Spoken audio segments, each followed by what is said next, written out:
Alright guys, now that we've talked a little bit about how the Europeans got here, we're going to start looking at the colonies that they set up. More specifically, the similarities and differences among the colonies in North America. There was 13 British colonies that ended up making the United States eventually. Those colonies, though, were split into three different regions. We have the New England region, which is up here in the north in purple, and that is Massachusetts, New Hampshire, Rhode Island, Connecticut, and that is all up north. We have the middle colonies down here in the middle, and that is New Jersey, Pennsylvania, and New York. And then we have the southern colonies down here in the south, and that is Delaware, Maryland, Virginia, North Carolina, South Carolina, and Georgia. Each of these colonies is known for specific things. Up in the New England colonies, up here in green, we have a lot of fur trapping and beaver furs and things like that they got up a little bit further north. The one thing that they were really known for in the New England colonies is the shipbuilding. They had some of the best ships in the world, and they built them there, and they would actually sell them all around the world. They were known a lot for their whaling and using the whale blubber for oil. Down in the middle colonies, they were more known for their cattle and grain, and they had quite a bit of lumber as well, especially down in Pennsylvania. And in the southern colonies, they were really well known for their rice and indigo. Indigo is like a dye that they use to color their shirts and clothing purple and blues. And they were really well known for their tobacco crops. It became a huge fad in Europe. All the tobacco that was grown here, a lot of people in Europe started smoking. The colonies were set up for a bunch of different reasons. Businessmen hoping to profit off the resources found in America. You had a lot of new resources in America, like the tobacco and indigo and lumber and all that, and so they knew that they could make a lot of money off these things, so they moved to America to do that. Religious freedom, especially in Great Britain, you were only allowed to practice the Protestant religion. So if you weren't Protestant, you could get into a lot of trouble if you were practicing Christianity, as an example. So people would move to the Americas to start practicing whatever religion they wanted to in the way they wanted to do it. And the last one, which is a little confusing, they set up colonies and moved to the colonies to get away from owing people money. Which sounds kind of weird, but the government would actually support all of these groups. The government, whenever they wanted to move there, even if you owed, say you borrowed money from somebody for whatever reason, and you just went to the government and said, hey, I want to move to the colonies, but I owe all this money, they would say, oh, it's okay, go ahead. Why would the government do that? Why would it support these people running away from owing money? What I want you to do is answer this question in your notes right now. You're going to pause the video and answer this question, and then hit play once you're done answering. Okay, at this point you should have your answer done. Let's take a look at it. The government supported these people because they were competing for land in America with France and Spain.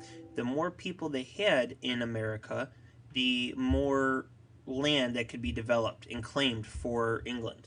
And besides the land, the countries were competing for wealth. The more people they had over there, the more people they had to work. Most of the nations were following this policy called mercantilism. This is an important word that we're going to be looking at quite a bit, and it's going to become one of your vocab bucks when you get back in class. Mercantilism is nations gain money by controlling trade. Let's take a look at how this exactly works. So we have the colonies. We already know what they are, and they have all of these products that they're really good at getting. So they get like stuff like gold, silver, fur, lumber, food, cotton, rice, all these different things. So they will then sell them to the mother country for a low price. The mother country will turn around and make them into different manufactured goods, different products, and then sell them back to the colonies at a much higher price. So let's say, for example, the colonists spend all their money planting cotton. And they plant the cotton, they make They grow the cotton, they water it, they pay for the workers to take care of the cotton, and finally they harvest it. They get all the cotton together, and the mother country then tells them, hey, you need to sell me all of your cotton for $5 a barrel. So the colonies don't have a choice. They can't sell to anybody else. They're not allowed to. So they have to sell to the mother country for $5 a barrel. So the mother country takes all their cotton and gives them the money for it. They then turn around, turn that cotton into t-shirts. And they take those t-shirts and they sell them back to the colonies at $30 a t-shirt.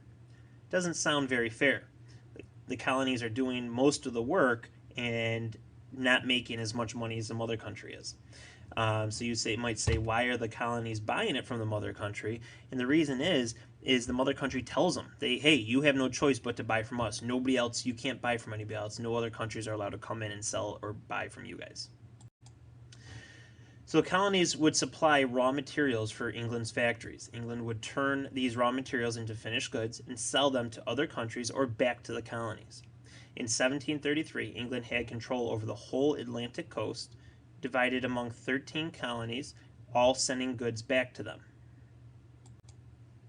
So these 13 colonies were divided up into 3 regions. Like we talked about in the beginning of the video, there's a New England colony, the Middle colony, and the Southern colonies. Each region had different climates and resources that encouraged settlers to develop different ways of life. Just like how in December, a person who lives in Florida is going to live a little bit differently than a person who lives in New York. Obviously, the way that the person in Florida lives will be different because you're going to have different clothing and different foods available, things like that. This is a regional comparison chart, so it breaks it down into the 3 regions we've talked about, the southern, the middle, and the New England colonies. The colonies that are in each region, we got here, and some notes about each colony. This chart's going to become very important to you guys when you start working on your project in class. You will be getting a handout of this chart as well. So we've talked a little bit about indentured servants. Here's an example I want you guys to think about for a second. I want you to read through this. When I'm done talking, I want you to pause the video. And you're going to read through this and answer this question. Would you sign the paper and go, why or why not? So I want you to think about it. You can pause the video now. Okay, so as the need for workers in the colonies grew, so did slavery and indentured servants. Obviously, the more work that there is in the colonies, the more workers you're going to need. The voyage over was horrible. This was a person had been quoted on one of the ships as saying, as an indentured servant, not even as a slave, but as an indentured servant, saying that people are so packed, so densely on board these ships, there is a terrible misery, a stench, fumes, horror, vomiting, many kinds of seasickness, fever, dysentery, headache, heat, constipation, boils, scurvy, cancer, mouth rot, most of which are produced by the old and sharply salted foods and the meat in the bad, foul water.